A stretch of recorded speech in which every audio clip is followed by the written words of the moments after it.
सदाशिवसमारम्भां शङ्कराचार्यमध्यमाम् अस्मदाचार्यपर्यन्तं वन्दे गुरुपरम्पराम्.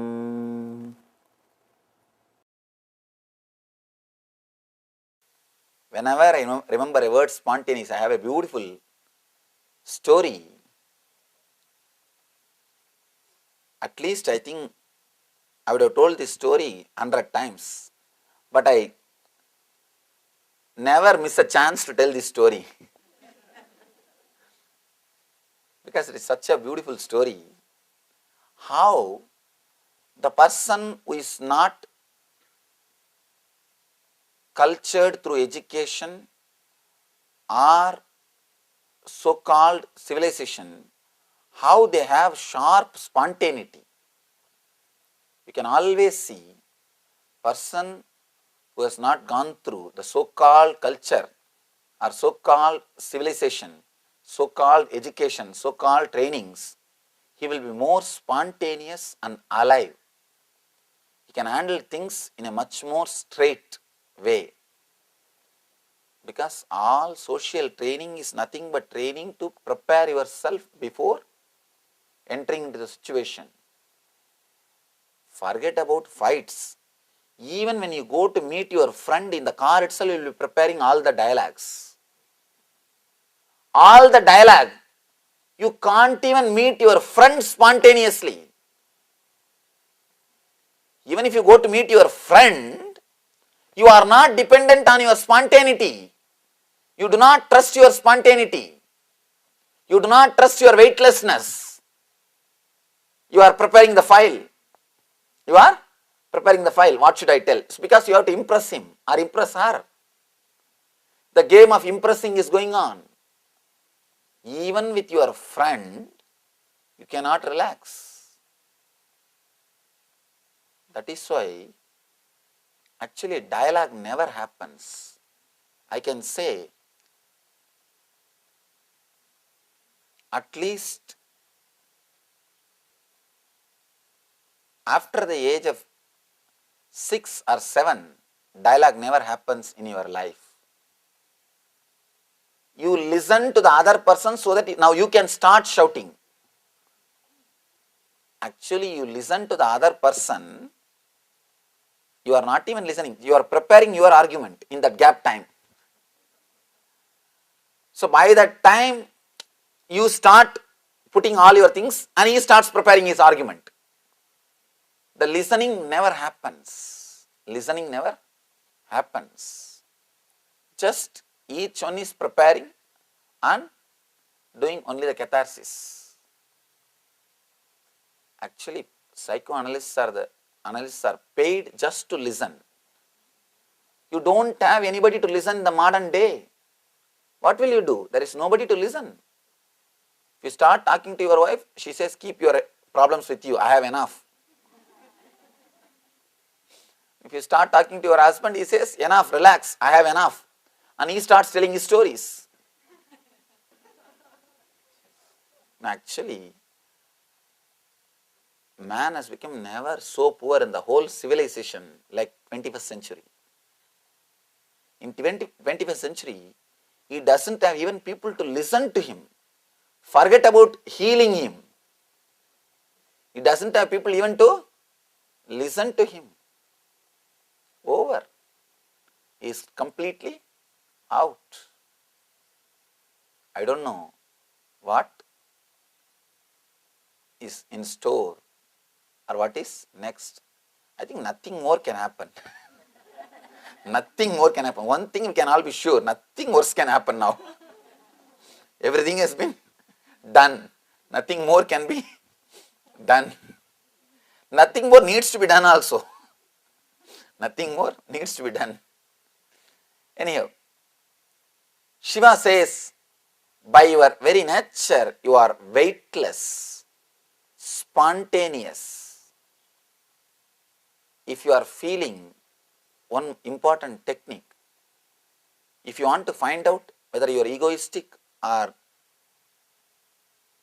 not, If you are constantly having a heaviness around this area, if you are constantly remembering your head, be very clear, you have tremendous ego. If you are aware of your head, let you be very clear, you have ego. You may say, sometimes I don't feel aware, I am not aware of my head at all, Swamiji. When you laugh loudly, when you are dancing, when you are sitting with somebody with whom you feel connected, your beloved, rarely with your husband, or rarely with father or with mother, when you are really opened yourself, at those few moments you won't feel the boundary of your head. You won't feel you have a head. You will feel the weightlessness. Those moments really you are experiencing meditation. Those moments you are having the glimpse of meditation. When you are loudly laughing or dancing, not to show to anybody, or not as a professional dancer, just jumping for no reason. See these kids whirling, they don't whirl so that somebody will pay for them. They don't whirl, after that they can collect a ticket, no. Just jump, just whirling, just out of joy, just out of celebrating. Just because 4 or 5 are there and you can see each other in joy and you can just see the other smiles and just you are sharing the smiles. Just you are inspired by the smiles. When you jump around, same way, when you paint, just inspired by smiles. When somebody sees and enjoys, if you are inspired just by that smile and do something, you will feel the boundarylessness in the head. You will be spontaneous. As long as you are aware or you have boundary, you are pressured, you can't be creative, you can't be artistic. There is a beautiful story, Zen story. Disciple, great painter, was asked by the master to paint the master. Master is sitting, disciple is painting. Whole day he painted, finished the painting. When he showed the painting to the master, master first thing he did, give a big blow. Simply kicked him. In Zen masters are not so-called cultured or polished. They will straight away work. They don't talk much. They don't waste time in talking. The disciple was shocked. What is this? What have I done? He said, fool, don't paint you, paint me. Don't paint you, paint me. When you do it with your ego, you will paint you. Your idea about me, how you look at me, not me. Disciple was not able to understand. Every day, 5 to 6 hours, disciple sits with master and paints. Finally, just to get the beating. And it goes on and on and on for 10 days. Finally, that day, actually, master is working on the disciple. He is teaching him how to paint egolessly, how to paint without personality, without individuality. Creating after enough of pressure, now the moment disciple sees the master, he starts shivering. He has started shivering. In those days, disciples used to be afraid of master. Once upon a time, disciples used to be afraid of master. Anyhow, finally, the last day, when disciple was painting, suddenly master says, I wanted to go to bathroom, you continue your painting. He went away. When he came back, he saw the disciple was painting without his being. He accepted that painting. Not only that, he says, now you understood how to paint without being. You may think how it happened. The moment master moved, the pressure on the disciple's head has disappeared. The pressure he is being watched. The pressure he has to satisfy has disappeared. The moment that has disappeared, he was able to do it in a beautiful way without the being, without the personality. Before he started painting, in his head there was so many pressure to satisfy this person, that person, this and that. So many weights were there on his head. When he started working with the master by creating big pressure, he removed all other pressures. Actually, if you get married, you won't have any other suffering. That one suffering is enough to take away. And this reflexology, if you go through reflexology, you will not have any other pain, because that pain is that pain is enough to take away all other pains. Same way, sometimes big pains takes away all the small pains. Master sits on him and takes away all other weights. And after removing all other weights, he removes himself. And suddenly disciple feels the weightlessness and enters into the spontaneity, enters into the spontaneous energy. And he became a great painter. Let me tell you this story which I was about to tell about the spontaneity. If you know the great epic Mahabharata, it is the history of India. If you read that book, you will be able to understand this story, because this related to that book. In that book there is a story, there is a scene. The Queen Draupadi will be disrobed, will be abused by villain's brother. Villain's brother is Dushasana. We call it Dushasana. His name is Dushasana. He will be disrobing, abusing her in common palace, in the common darbar, in the court. He will be abusing her.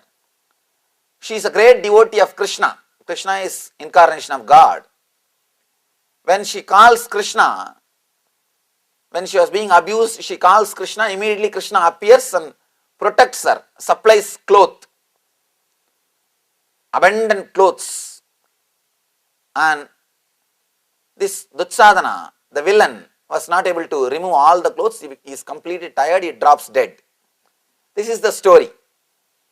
According to story, the villain will be disrobing the queen. She will pray to God, and God will appear in the scene and give her enough of clothes. He will be just pulling, the cloth will be coming, and it is just like a hill made out of clothes. So much of clothes will come out of her body. Then this fellow automatically drops dead. This is the scene.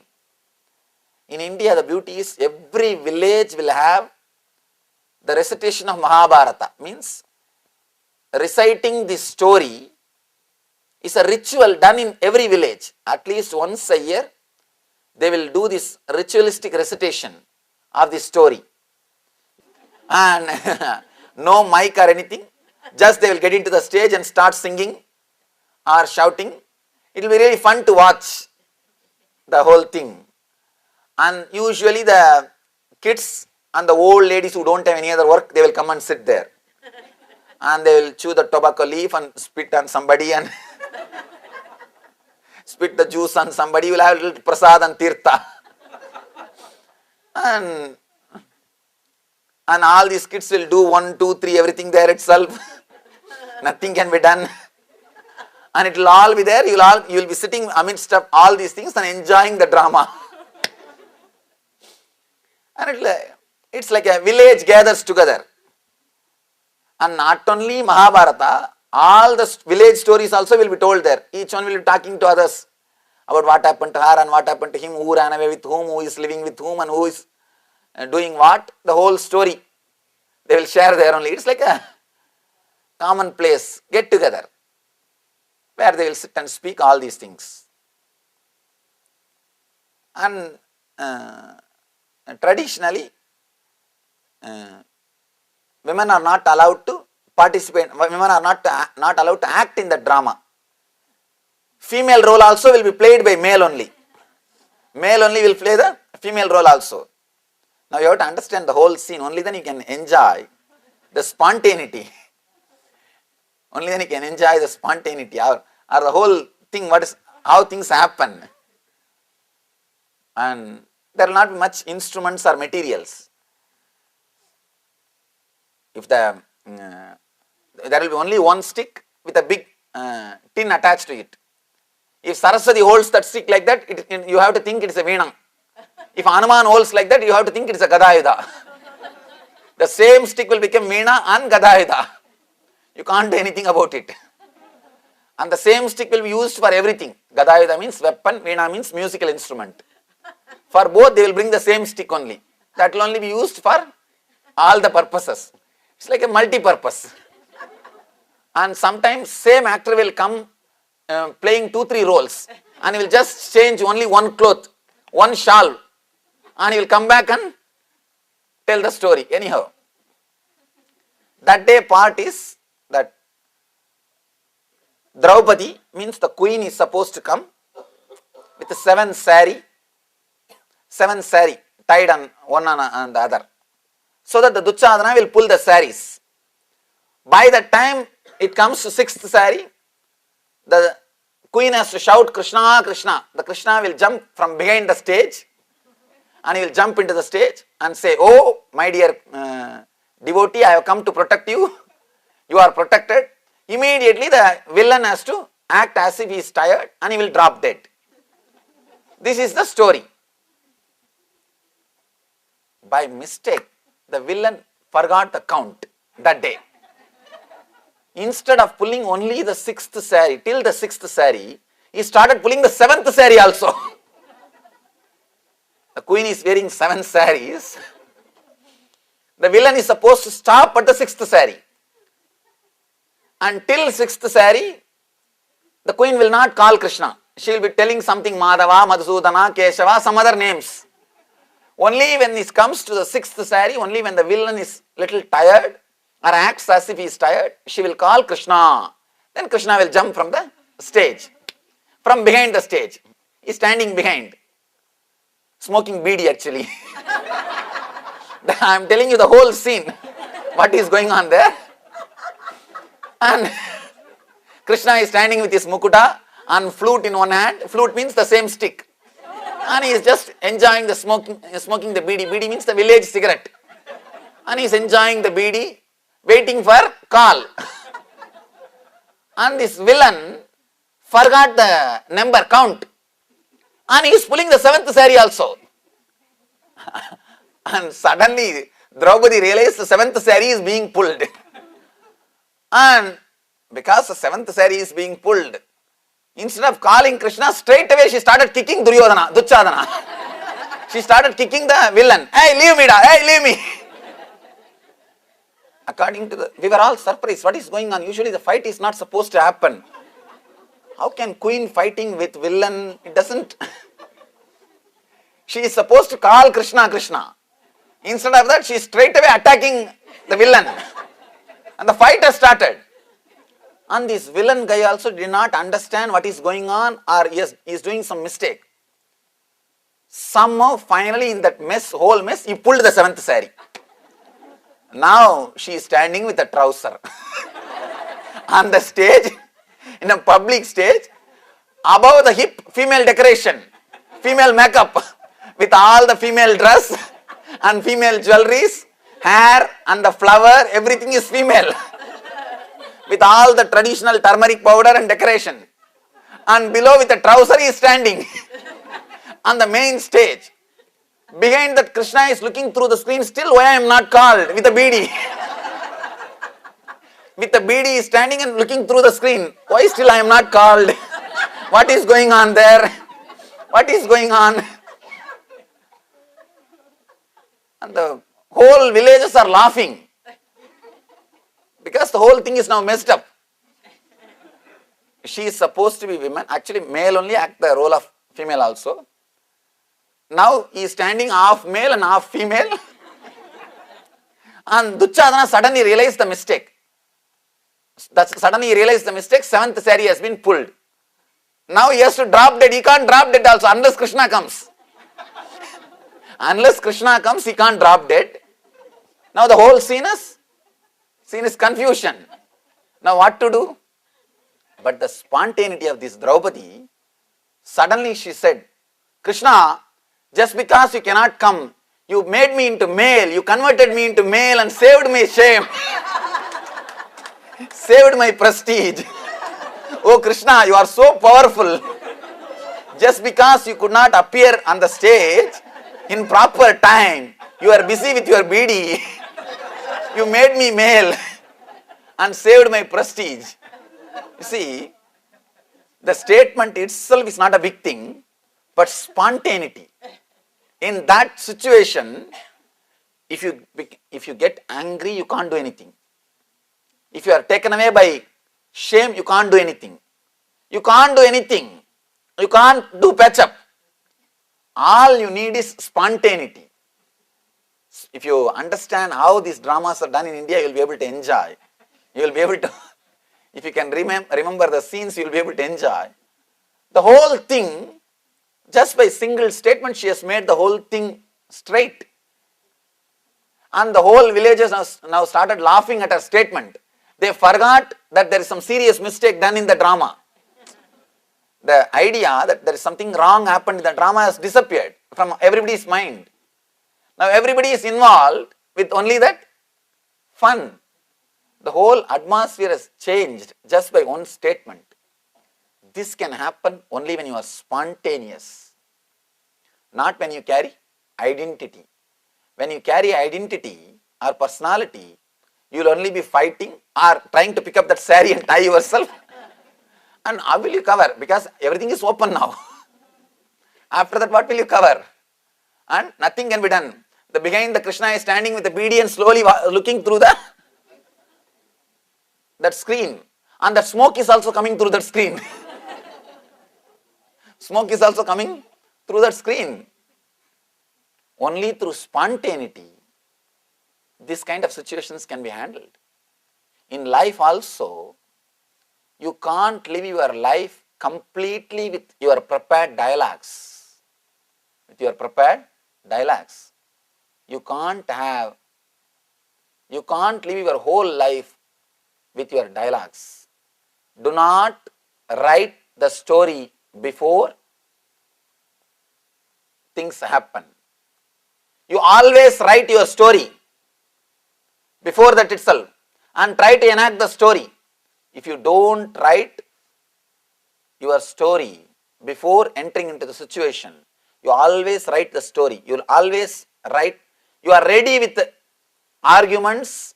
You are ready with words. You are ready with everything even before meeting your friend. Even with your friend, you are not spontaneous. You are prepared. Now you just go with your big sheet, big paper. You go with your big, huge story book and you exactly enact.